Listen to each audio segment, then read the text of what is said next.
Students, आज हम carbon dioxide system के बारे में स्टडी करेंगे। पिछले लेक्चर में हमने वाटर सिस्टम के बारे में या जल तंत्र के बारे में स्टडी की थी। कार्बन डाइऑक्साइड तंत्र के बारे में जब अपन स्टडी करते हैं तो उसकी जो फेज डायग्राम है उसमें अपन देखते हैं कि उसमें इस तंत्र में कुछ एरियाज़ दिखाई देते हैं या कुछ लाइंस दिखाई देते हैं। तो उन लाइंस में जैसे कर्व अपन लेते हैं कि कर्व ओ ए है, उस ओ ए कर्व को अपन क्या कहते हैं? वेपोराइजेशन कर्व, यानी कि इसको अपन क्या कहते हैं? Vaporisation curve. जो ओ बी कर्व जो अपना है वो क्या कहलाता है? वेपोराइजेशन कर्व कहलाता है, यानी लिक्विड CO2 का वेपोराइजेशन कर्व कहलाता है। नेक्स्ट है, इस वेपोराइजेशन कर्व पे क्या होता है कि इस वक्र पे क्या होता है कि जो CO2 की द्रव और वाष्प अवस्थाएं क्या होती है? साम्य के अंदर होती है। और यह भी क्या है? एक चरतंत्र है। और इसमें भी क्या होता है कि ये जो कर्व होता है वह दाब के साथ CO2 के क्वथनांक में परिवर्तन को दर्शाता है।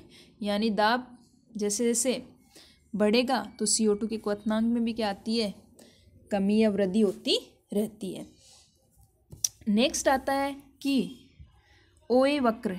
OA वक्र जो होता है वह क्या होता है कि सब्लिमेशन कर्व कहलाता है ठोस CO2 का, यानी सॉलिड कार्बन डाइऑक्साइड का क्या कहलाता है? ऊर्ध्वपातन वक्र कहलाता है। इस ऊर्ध्वपातन वक्र में क्या होता है कि इस वक्र पर क्या होता है कि जो ठोस CO2 होती है और गैसीय CO2 होती है, उन दोनों के मध्य क्या पाया जाता है? साम्य उपस्थित रहता है। यहाँ पर भी क्या है? फेज जो होती है इसकी 2 होती है, लेकिन यहाँ पर इसमें कंपोनेंट क्या है? केवल 1 है। तो जब अपन इसकी डिग्री ऑफ फ्रीडम की बात करते हैं तो इसमें भी क्या होती है कि डिग्री ऑफ फ्रीडम जो होती है वह क्या होती है? 1 होती है, और यह एक चरतंत्र के रूप में कार्य करता है। और इस वक्र के अंदर जो बिंदु A है अपना, उस बिंदु A ये बताता है कि इस बिंदु पर एक वायुमंडलीय दाब पर इसका ऊर्ध्वपातन जो होता है, यानी CO2 का जो ऊर्ध्वपातन होता है वह -78 डिग्री सेंटीग्रेड टेम्परेचर पर होगा।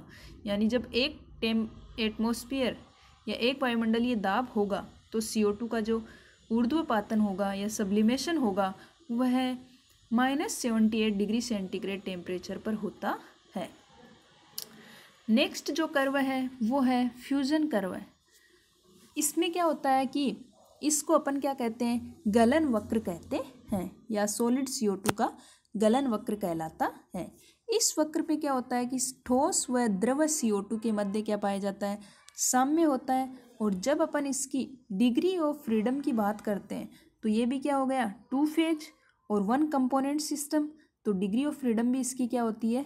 1 होती है, और ये एक चरतंत्र के रूप में कार्य करता है। तो इस तंत्र में भी क्या होता है कि ये वक्र क्या होता है कि दाब के साथ साथ गलनांक में परिवर्तन को दर्शाता है। यानी जो जैसे अपन ने देखा था कि OB वक्र है जो कि दाब के साथ साथ क्वथनांक में परिवर्तन को दर्शाता है, उसी प्रकार ये जो वक्र होता है वह दाब में परिवर्तन के साथ उसके गलनांक में परिवर्तन को प्रदर्शित करता है।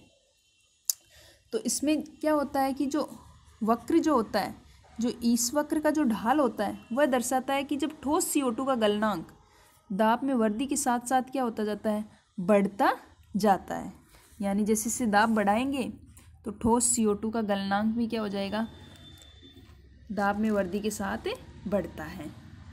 नेक्स्ट अपन बात करते हैं, ये तो थे अपने तीनों कर्व जो कि OA, OB और OC। और तीनों ही कर्व में जब अपन ने देखा तो इस कर्व में तीनों में ही क्या होता है? डिग्री ऑफ फ्रीडम जो होती है 1 होती है, यानी सभी कैसे हैं? एक चरतंत्र के रूप में कार्य करते हैं। नेक्स्ट आता है, जहाँ पर ये तीनों कर्व मिलते हैं उस बिंदु को अपन क्या कहते हैं? ट्रिपल पॉइंट या T पॉइंट कहते हैं। इस ट्रिपल पॉइंट पर क्या होता है कि जहाँ ये तीनों कर्व आकर मिलते हैं उस ट्रिपल पॉइंट को अपन O से दर्शाते हैं।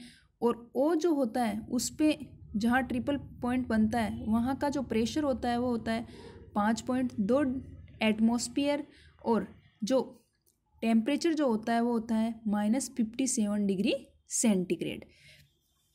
पर अपने को क्या प्राप्त होता है कि CO2 का ट्रिपल पॉइंट प्राप्त होता है।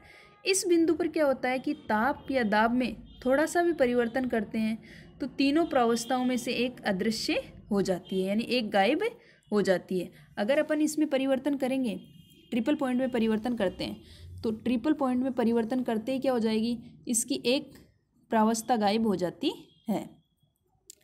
तो एक प्रावस्था गायब होने से ये क्या होता है कि केवल डबल फेज ही दिखाई देती है, यानी दो प्रावस्था ही दिखाई देती है।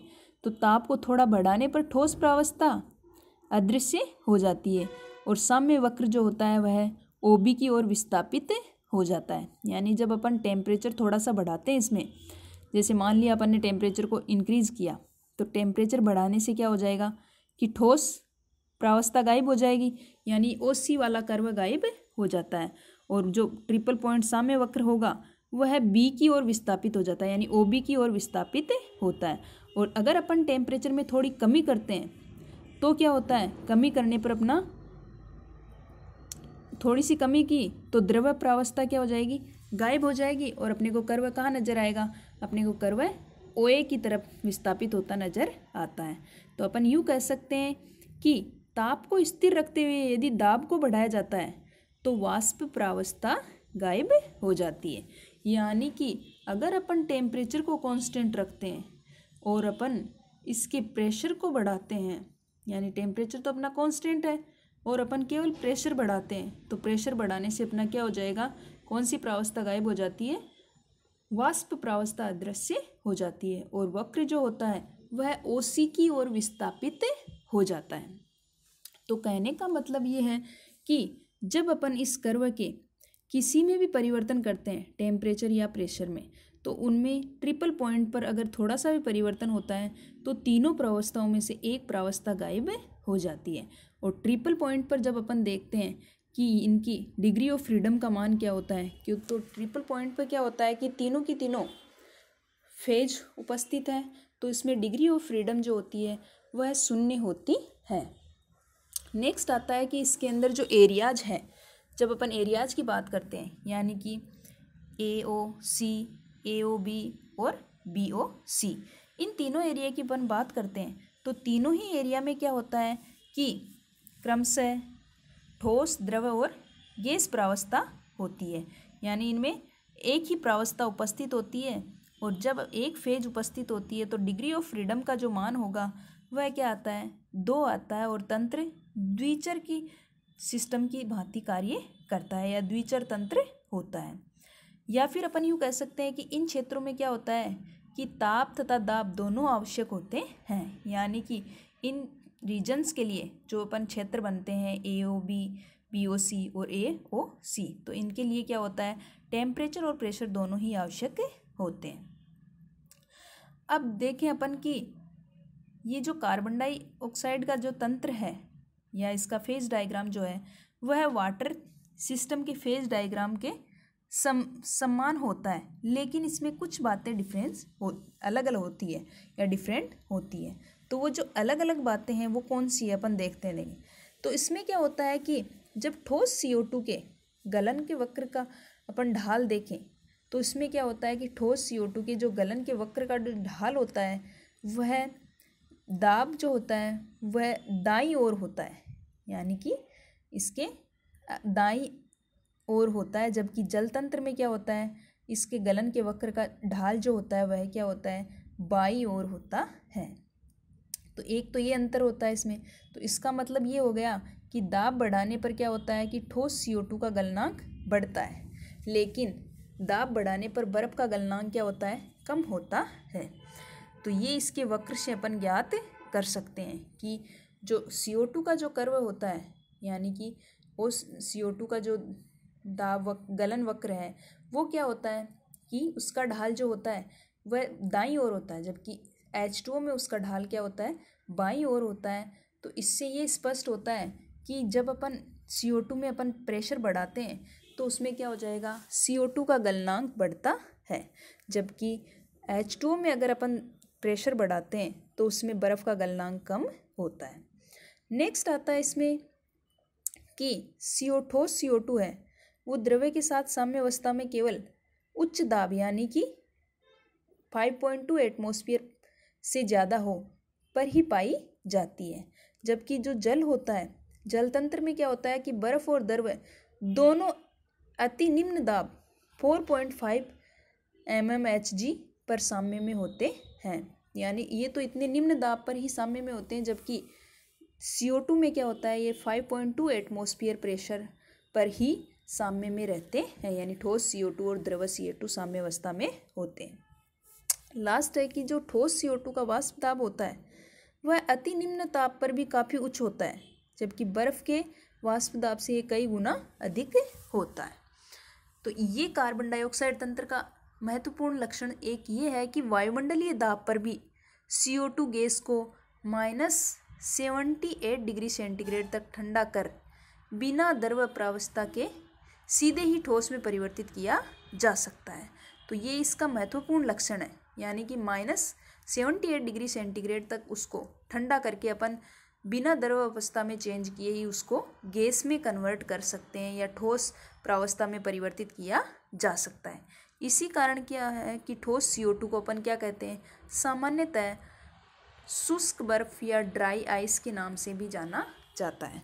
तो ये डिफरेंस था वाटर सिस्टम और CO2 सिस्टम के अंदर। और लास्ट जो महत्वपूर्ण लक्षण ये था कि अगर अपन गैस CO2 को -78 डिग्री सेंटीग्रेड तक ठंडा करते हैं तो वह डायरेक्ट ठोस CO2 के अंदर कन्वर्ट हो जाती है। इसी कारण इसको अपन ठोस CO2 को शुष्क बर्फ भी कहते हैं।